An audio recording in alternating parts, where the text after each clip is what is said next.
Good morning, good afternoon. Appreciate everybody joining us wherever you are. I'm excited to be at ARC Forum with you this morning and appreciate everyone joining.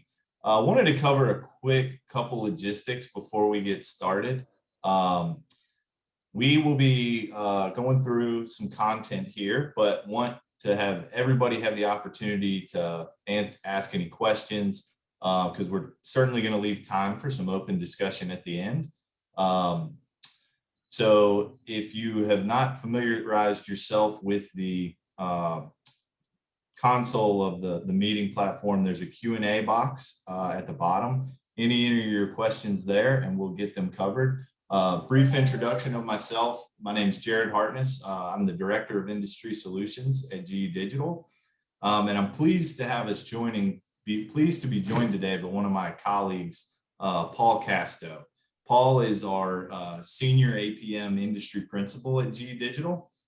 A little bit of background on Paul. Paul spent almost a decade at Eastman Chemical, walking in many of your shoes, working in the maintenance and reliability space with Eastman. After that, has over almost 2 decades of experience in the asset performance management space, working with Meridium, Gray Matter, as well as GE Digital. He served as the Director of Body of Knowledge for SMRP and is also currently serving as the chair of that organization. So pleased to have Paul with us today. And I think he's going to take us through some great content, really focused around, there's been this surge in investment in digital. And how do we ultimately start to connect that to the business cases and the results and ROI that we hope to expect from these investments in technology and practices that we take advantage of in the organization? So I will turn it over to Paul. Remember, if you have any questions, drop them in the Q&A and we will address those at the end of the session. But with that, I will turn it over to Paul. Thank you, Jared. Good morning, everyone. And once again, thank you for joining us. And really thank you for the opportunity to talk to you about building the business case for analytic-driven operational excellence. We're going to focus today and think about how we link asset performance management to operational excellence. And we want to provide you a framework to think about that really does connect business value to these technological investments, the implementation of technology, and the continuous improvement roadmap so that you can realize the projected ROI for these projects. And we'll talk about asset performance management, which really does provide processes and technology to be the cornerstone of your journey. Now, my experience is a lot of time out in plants, and I was focused on building asset strategy and asset health plans and really working to achieve different areas of operational excellence. So today we'll talk about some of those processes associated with operational excellence. And we have several case studies that really highlight the kind of success that you could have. In the end, building this business case is not just about digital twins and technology and the like. So we're looking forward to the discussion. And once again, if you have any questions, we'll be happy to field those at the end. For those of you who might not know, GE Digital really is the software arm of GE's business. Our software assets reside in GE Digital. And our particular division is focused on asset performance management. We have a long history in oil and gas, and chemicals and petrochemical, mining, aviation, and other industry verticals. And GE has a long history in APM with the acquisition of Smart Signal and Meridium. Our objective is to help enable those processes that help you make sense of the massive amount of equipment data that's available to us out there today. You know, if we can just make sense of that data and turn it into information, we can get some insights into the health of our assets. And then we can link these things we're doing around asset performance management to our business objectives, which is really important, because by linking what we're doing to those business objectives, we can create and capture value. As you can see, our mission statement really is to bring simplicity. We want to bring speed and scale to you in your digital transformation efforts. And we have tools and software to really help you better operate, analyze, and optimize your processes. As you can see, we've been putting industrial data to work for a long time. We're with 4 out of the 5 top super majors in oil and gas. We're with 32 of the top 100 ICS chemical companies. Over 40% of the world's LNG capacity are using our APM, and you can see we have quite a lot of experience. One other really important thing to note is, in addition to all of that, GE is an equipment manufacturer. So we have lots of field experience with data and getting that data integrated to drive business objectives. Now, when we think about operational excellence, we tend to think it's a well-defined strategy that wants to ensure collaboration between different groups in our organizations. Maybe you should think about it as the link between our strategic objectives and our operational objectives. So we really like to focus in 3 areas. The first is risk management, the second is availability, and the third is cost optimization. Now, when we think about risk management, that's really important. We worry a lot about people and community safety. We don't want to have any unexpected loss of containment events. Those events can be disastrous, not only to our employees, but to the communities. We want to make sure we're in compliance and avoid any regulatory problems that we might have. And one thing we don't think about very often is insurance premiums, how to keep those in check. Now, when we think about improving availability and reliability, it's really how do we avoid lost production opportunities? How do we avoid those unplanned outages and unplanned downtimes that cost us capacity? And how can we improve our capacity utilization to meet the market demands? And then the last leg of this stool is cost optimization, because we don't have an unlimited checkbook. So how do we really optimize these 3 things together and keep our maintenance spend under control? And there are a lot of ways we might do that. It could be, can we optimize our spares? How about turnarounds? Can we optimize the turnaround time and productive and optimize production time? So when we think about operational excellence, it's really these competing priorities that need to be balanced. Now, here's some interesting data, right?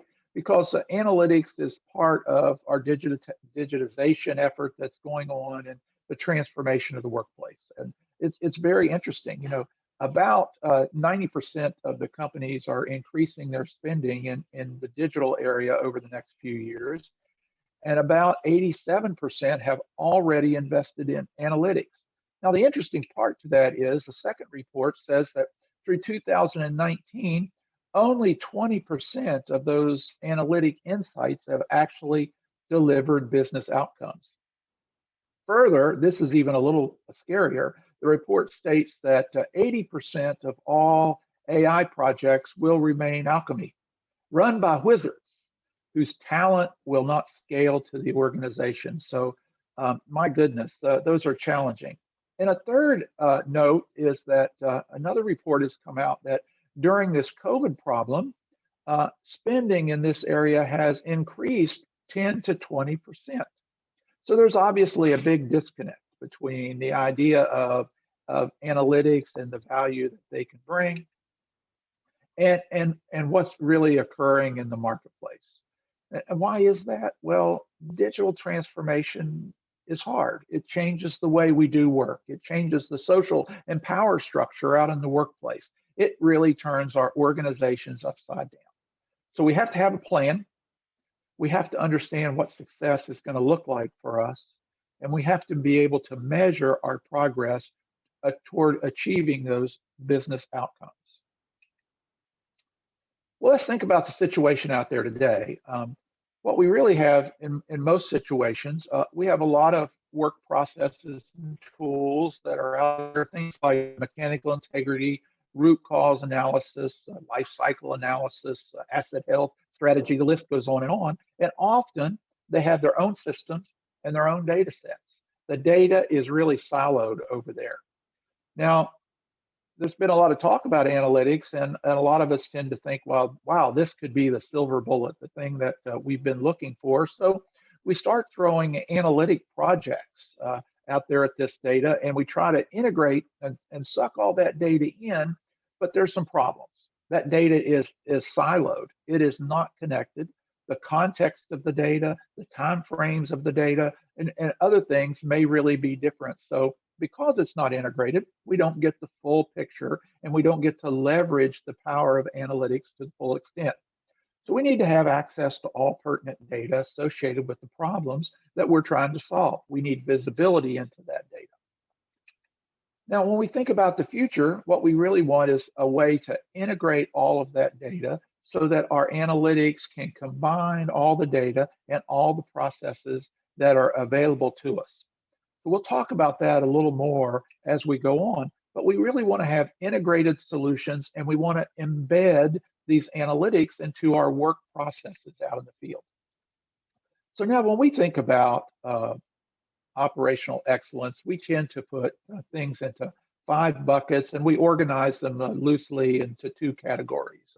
One category really is around reliability, which is equipment health, strategy, bad actors, failure elimination, those kind of things. And then process safety, which really for us is mechanical integrity, safety lifecycle management, those kind of things. The technology really is the underpinning for all of these pillars. And if we want to be successful, we need to align our business objectives. What are those business things we're trying to accomplish? We need to align those objectives, and then we need to establish some governance and some KPIs around those objectives. We need to understand what data we need and establish standards for that data, and we need standard work processes. And then lastly, we need to align to enable those work processes. These KPIs, we'll talk about KPIs here in a little bit, that we're going to build really are to look proactively at what we're doing. We want to know, are we adopting this work process? Are we following the work process? Are we doing what we said we were going to do? And then we need KPIs to help us with governance. Are we, after we execute that work process, are we really following up on the results, the things that come out of that work process? And are we ensuring that we're on track to deliver the value that we claim? Now, here's a common dashboard for program governance, because when investments get made, there's always a business case. That business case concerns the technology, it concerns the return on investment. And so one of the things that we often struggle with is aligning those business outcomes with the technology or the solutions. How do we get that aligned with our results? Now, remember, a business objective is a measurable step into achieving business goals. Business objectives are specific. So it's important to be able to quantify those objectives and to understand what barriers are keeping us from achieving those objectives today. It's necessary that the question of, when we get done with this project, what's success really going to look like? And how are we going to measure that success? How are we really going to be able to quantitatively say, this was a good project and we were successful? Really, after we get there, only then can we start really thinking about the transformational solutions that we're after. And those solutions, of course, have to leverage the data that's available to us.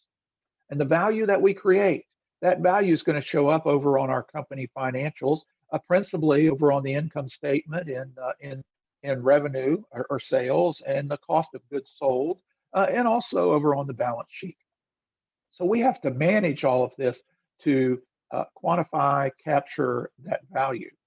Now, let's look at this study we've got here. This really is an example of a 12-month rolling lost production opportunities. Those are unexpected shutdowns which caused this production. And that's a lagging indicator. So what often happens is we do these projects and we go live. We go away, the customer has the product, and about a year later, a year passes or so, and suddenly the business objectives hasn't been met. And our leadership turns to us and say, why? And furthermore, why didn't we know there was going to be a problem proactively so we could do something about it? So what we want to do is we want to use these leading know ahead of time if we're going to be successful or not, or is there a problem? We need to do this. To do this, we need a well-designed execution plan that really is going to convert these business objectives to value. We need KPIs properly defined to tell us, one, are we on track, and two, are we following up and executing?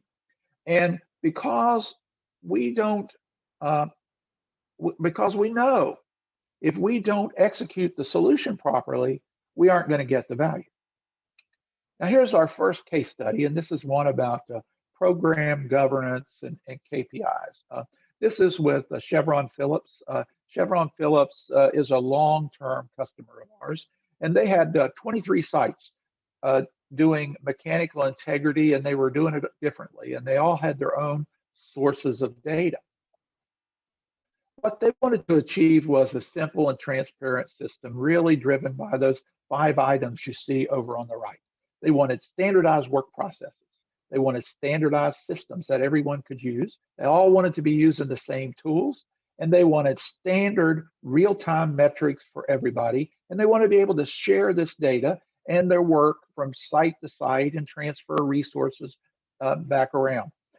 What they decided to do was to use the API 754 standard.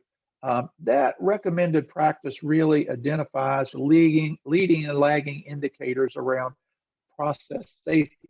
As you can see, it's really broken into 4 tiers. Chevron Phillips decided to really focus on tier 3, which was going to be identifying weaknesses in the safety system, and tier 4, which were site-specific items. So you can see the sample dashboard there, and they wanted to get all their metrics in one place. They wanted to have visibility. They wanted to know the status of the work process. Are we adopting that work process? And they wanted visibility into that because they didn't have any of this visibility before. They also constructed different dashboards for different roles because the information that the inspector needs out on the floor is a lot different than what the plant manager needs.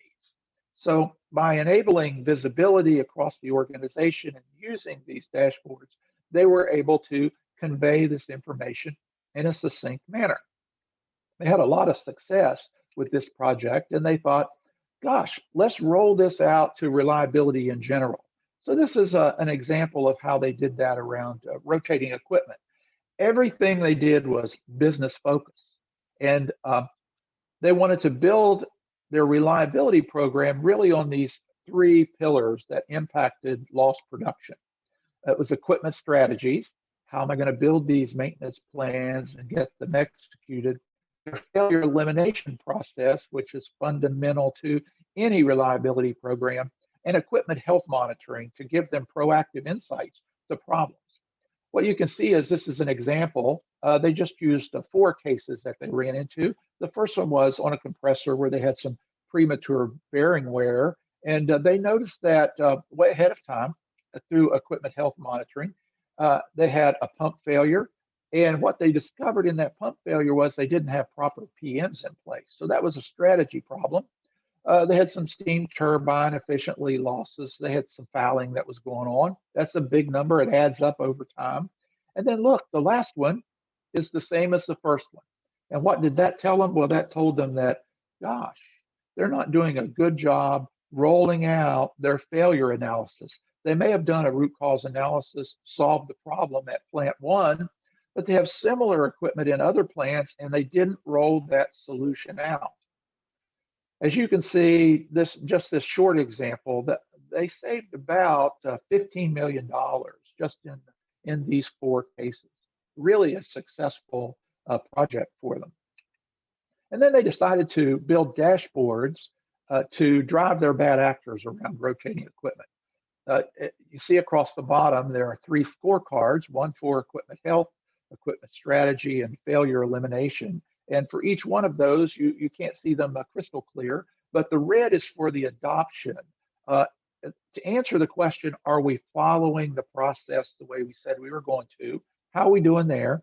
And blue is the governance, which is we're executing the process. Now Are we following up on the output and we're getting things executed in a timely manner?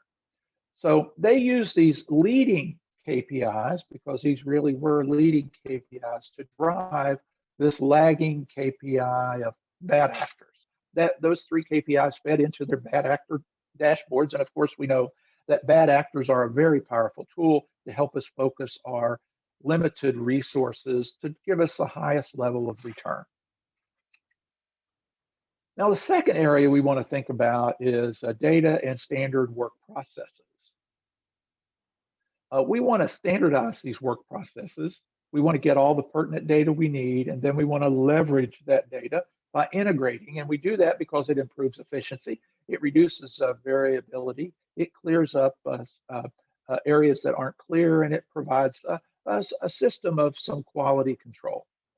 It also enhances our ability to make decisions, really decision support. Now, one thing to remember about work processes is that all organizations have them. The processes may not be well documented. They may not be optimized. Everybody might not be following them, but you do have work processes out there in your facility because it's through those work processes that the work actually gets done.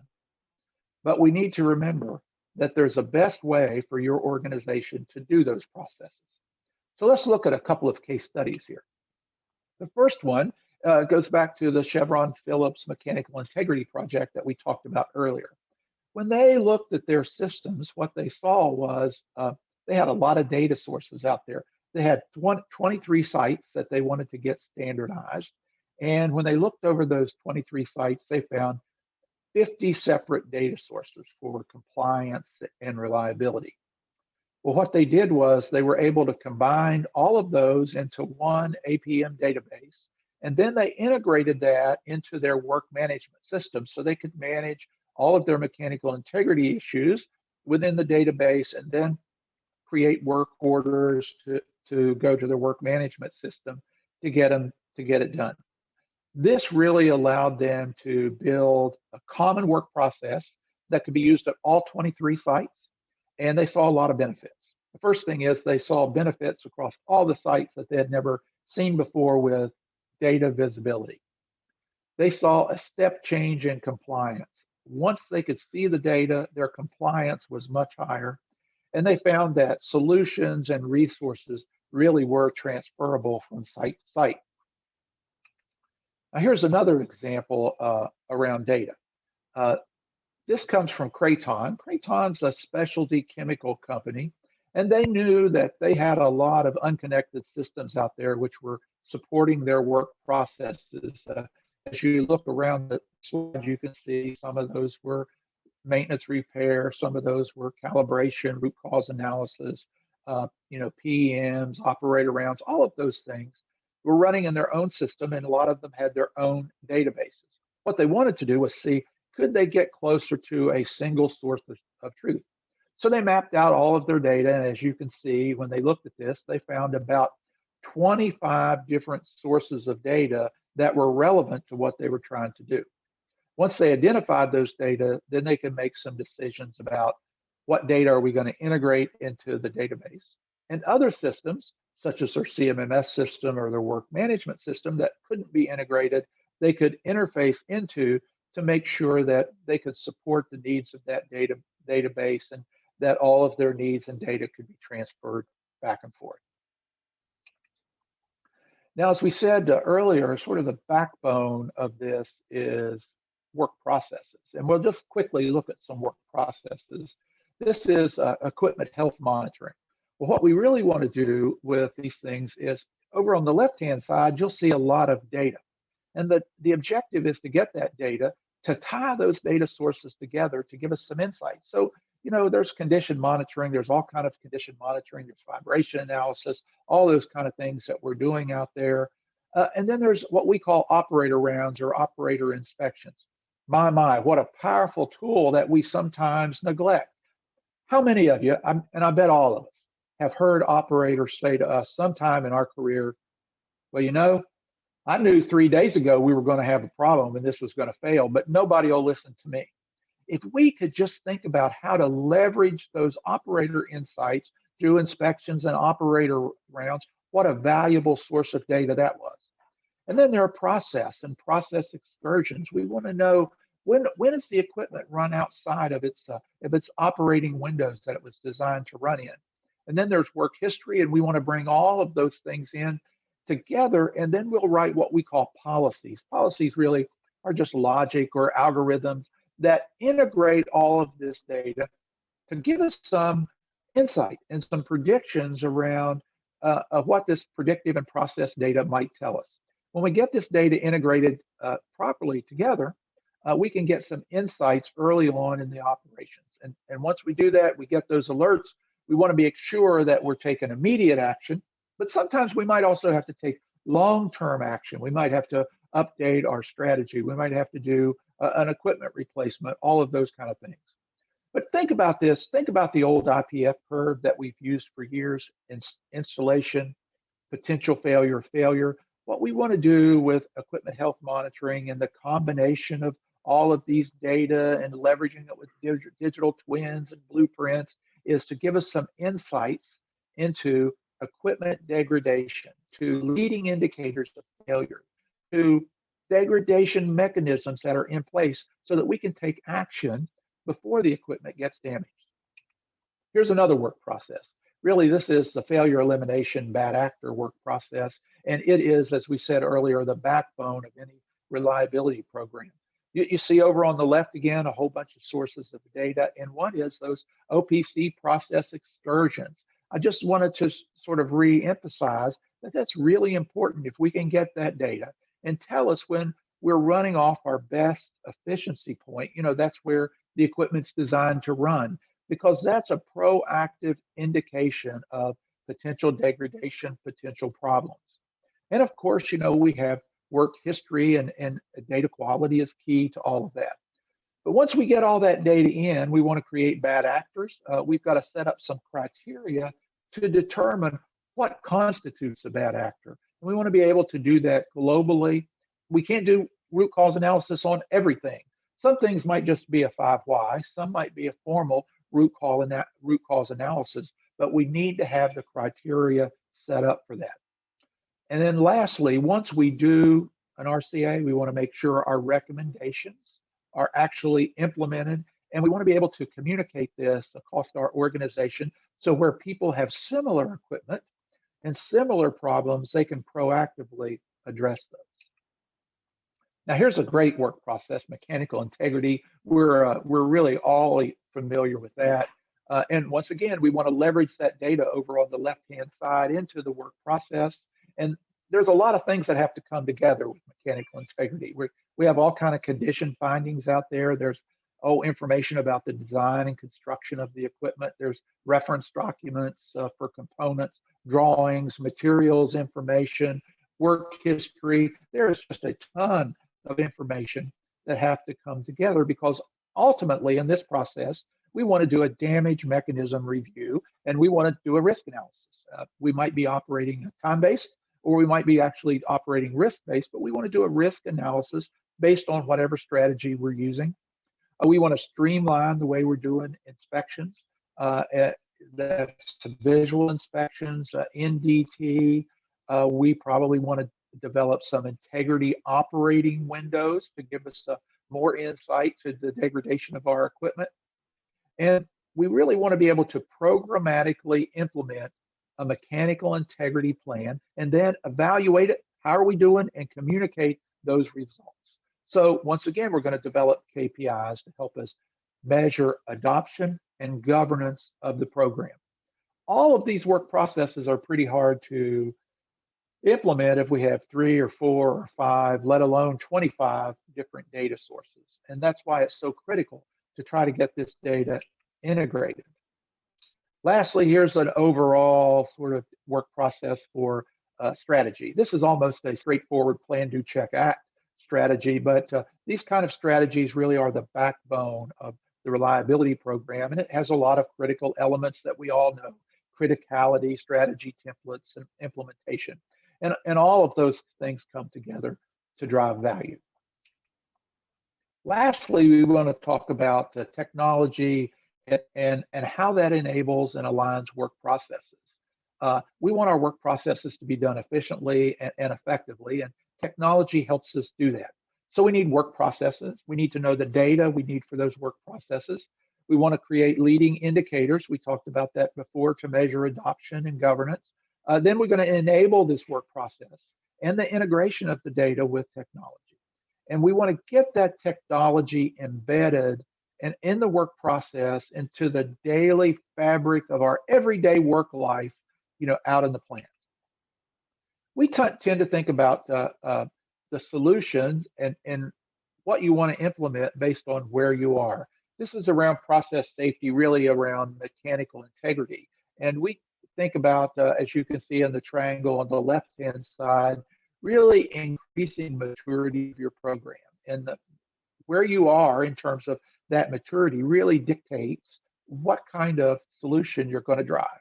If you're just doing single system inspections and corrosions and some basic compliance things, you're probably time-based. But from there, you're going to move into risk-based programs, with RBI, 580, 581, those standards. After you've developed that RBI program, and you may have had it for a few years, then you need to evergreen it. Gosh, I haven't looked at this for 5 years. And you want to start developing integrity operating windows. And lastly, you really want to have some cognitive inspection analytics built and some models. And so the solution actually lines up with that. Remember, it doesn't really matter where you are in this process, because wherever you are, there's solutions to meet you where you are and to help you move you up this ladder of maturity. Here's a great case study. This is from Suncor. Suncor is a long-term customer of ours, and we do business in multiple divisions, onshore, offshore, upstream, downstream, refining, all across the company. And they did a major project really around what they called fixed equipment inspection management. They knew they had a lot of good processes out there in place, but they weren't taking advantages of best practices everywhere. Actually, they had 6 different systems doing mechanical integrity, and they wanted to get standardized and to scale the process and systems across their businesses. So they recently went live, and what they did was they created one system for all of their businesses to manage mechanical integrity. They're able to support all of their businesses as they scale up. And they did this as they developed a roadmap. Really, they wanted to accomplish efficiency around reporting. They wanted common metrics and KPIs so they could all see how they're doing and leverage each other's learnings. They wanted to also incorporate mobility into how they could document inspections, their findings and reports, and that was a big step forward in their process. And they wanted to drive better integration with their work management system, their CMMS system, and how they actually get their work done. It was really difficult for them to do when they had 6 separate systems, but by integrating this, they're really just doing a lot of great work, and I'm very impressed with what the team has done up there. Now, we talked about mechanical integrity, but here's another triangle. It's a very similar to what we saw with mechanical integrity. It's really maturity. Where are you in your reliability process? And you may just be doing bad actors, or maybe you've moved up and you're doing operator-driven reliability and asset health management, those kind of things. People are wanting to do digital twins. They're wanting to do machine learning and predictive diagnostics. Those things are great. You've got to have the right data. But remember, they're not a silver bullet. We still need to have our basics in place around bad actors, management of recommendations. We need criticality so that we understand what are our most important equipment out there. We need to involve the operators. And then lastly, we really want to come out with some integrated work processes across all of our sites to be able to manage and understand this via technology. Now, let's look at a company that's done this.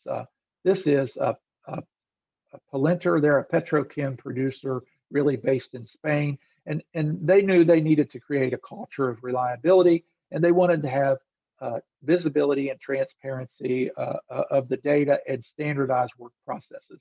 they were missing a lot of things. They were missing a quality system. They knew they need to make organizational changes and drive a reliability culture. They couldn't do things repeatedly. The work processes that they had needed improvement. There was no transparency. It was really lacking. So they implemented a number of things across their system, what we would call production loss accounting. They developed KPIs, did operator rounds, mechanical integrity, and asset strategy management. Those work processes really focused on quality and all in the background. They were thinking plan, do, check, act as they went forward. They did a lot of training around their team, and they did a good job there. And so they had a lot of education on reliability and the benefits of reliability.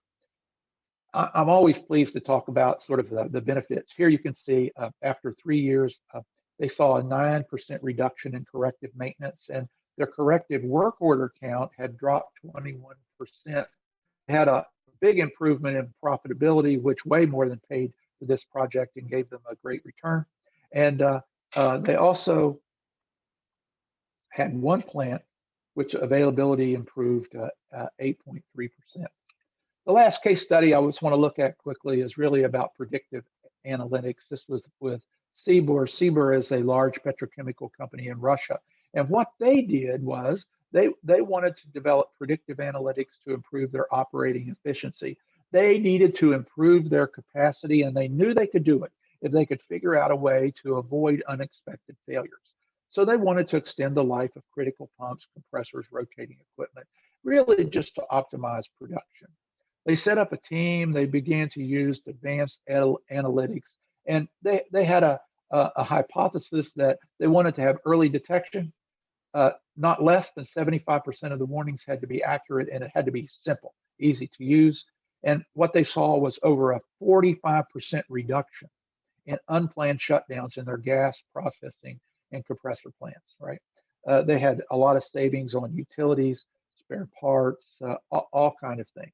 And here you can see their team, and they ran all of this out of their centralized headquarters in Moscow. So sort of in summary, I think you've seen a lot of case studies. We talked about work processes. We talked about the importance of leading KPIs to tell us, are we adopting those work processes? Do we have a governance program in place? And how do we create and capture that value? That's really important. We've got to be able to get that value over on the income statement. So I hope you've found some of this information useful, and it was my great pleasure to get to talk to you today. Thank you very much for your time. And if you have any questions, I will be happy to take those. Very good. Well, thank you, Paul. And we've got a couple questions coming in. I'll start with an easy one for you. So you were talking about leading lagging indicators. Do you have recommendations on any resources in terms of what are some of those more leading indicators that you can look at in terms of, whether best practices or knowledge that's out there in the associations or anything that exists today to get people started on setting up some of those metrics? Sure. Well, when you think about leading indicators, remember, leading indicators are to give us insight into our work processes. So you think about a work process, think about your asset strategy work process. Within 3 months, I was supposed to have done 4 FMEAs on this critical equipment. Build some metrics around those. Now, a great resource for metric is the Society of Maintenance and Reliability Professionals. They've been working for over 20 years on developing metrics, and they have a compendium. Their site is www.smrp.org.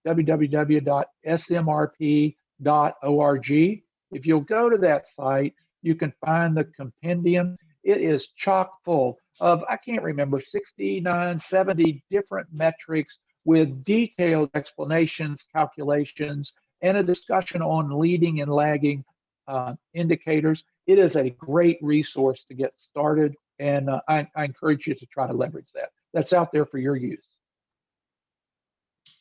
Great. Thank you, Paul.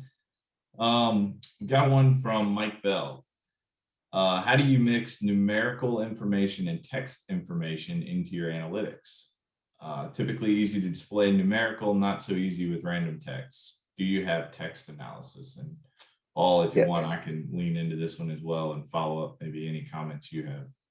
sure. We do have text analysis, and that's really important. You know, lots of times the work orders, which are critical, that work history is really critical to what we need to know.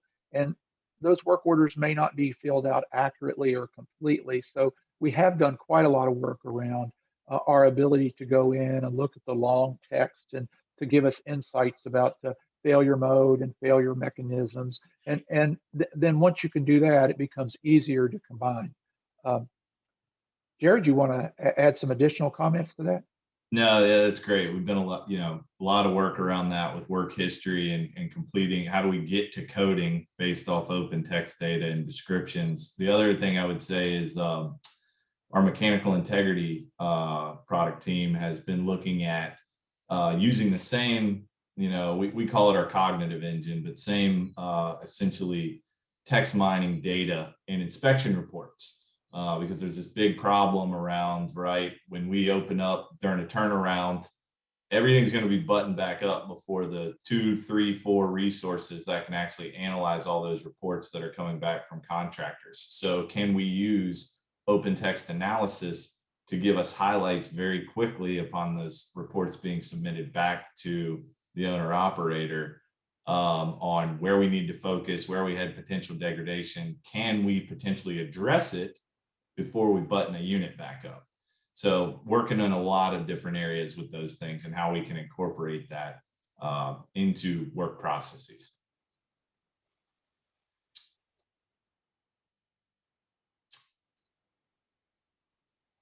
All right, Paul. So talking about digital journey, how do you address the human factor change management? Well, one of the things I noted was, you know, it's not just technology, it's also people and processes. And the reason this digital transformation is so hard is it is about change. It's about culture change. You know, we're upsetting the workforce out there in terms of their social structure, their power structure. We're really turning things upside down. So you need to have a good change management plan integrated into your project. And there are lots of different tools and approaches. There's that you can use. There's a number of those things, but it really is critical. I typically work with the Cotter method, the 8-step Cotter method, but there are a number of really good change management processes that you need to integrate into your project.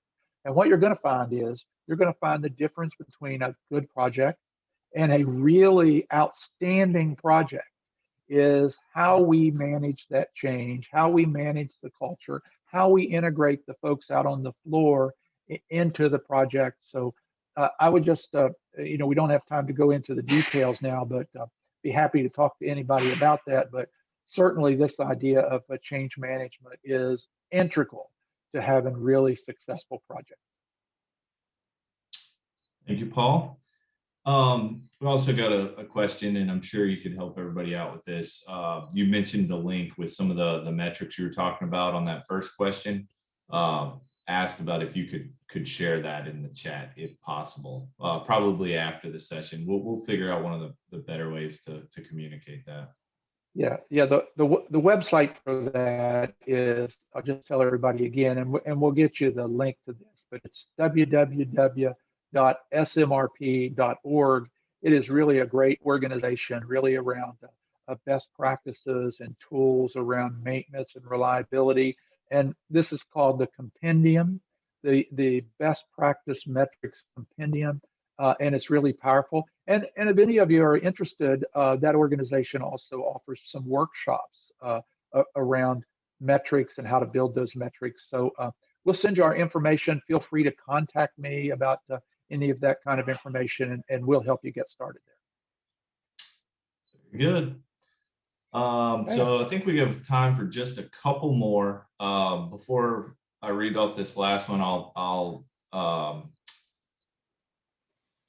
encourage everybody, come to the booth, We are staffing the virtual event booth. We've got a number of different customer testimonials, case studies that you can read, as well as demos around the different work processes that Paul talked about today.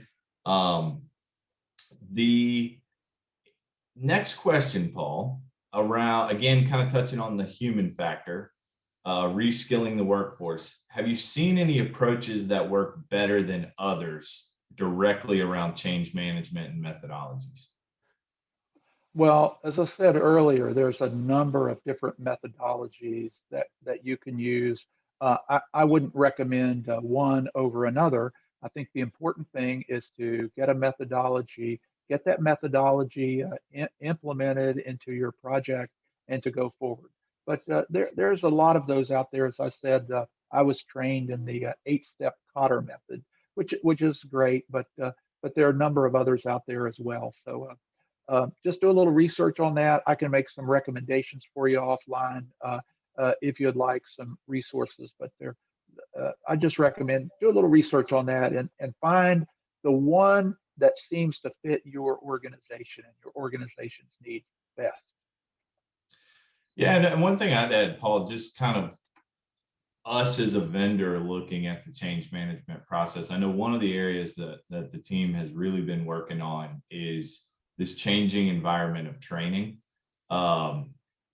Obviously, the days of at least short term, or it doesn't feel like short term anymore, of trainers from vendors going on site has changed, right? And people, and to be honest with you, depending on who our users are and the different roles in the organization, the amount of time spending, multiple days in a classroom can sometimes be a drain on the team. And personally, not, from my standpoint, could, oh, we have to do this training. And it's a negative perception taking you away from your daily tasks and responsibilities. So one of the things we've been working on is role-based training on demand, ensuring that you're teaching the users the minimum elements that they ultimately need to know. So I think that, that's important as well, right? Yes, there's change management within the organization, but, what are the vendors doing to help, make that change management as easy as possible with methods and ways of delivering some of those elements where they contribute? You're absolutely right. Training and how training is delivered, we have learned to do that differently. And while we'll do some face-to-face training in the future, it has changed not only the delivery method and to be delivered virtually, but also how that training and training material gets consumed. Because as you said, each role doesn't need to know everything. They need to know what they need to know to be able to perform the tasks and responsibilities associated with their role. So how that training material gets put together and how it gets consumed in what I would call consumable bites, that process has changed forever. And it really is a key part of how we get our workforce on board, how we get them trained, and how we facilitate culture change. Very good. Well, thank you, Paul. Thank you, everyone, for joining. Like I said, we've got a number of different customers presenting this week. So tune into those sessions or visit us in the booth. But thank you all for the time, and we look forward to talking to you. Okay. Thank you, everybody. It was my pleasure.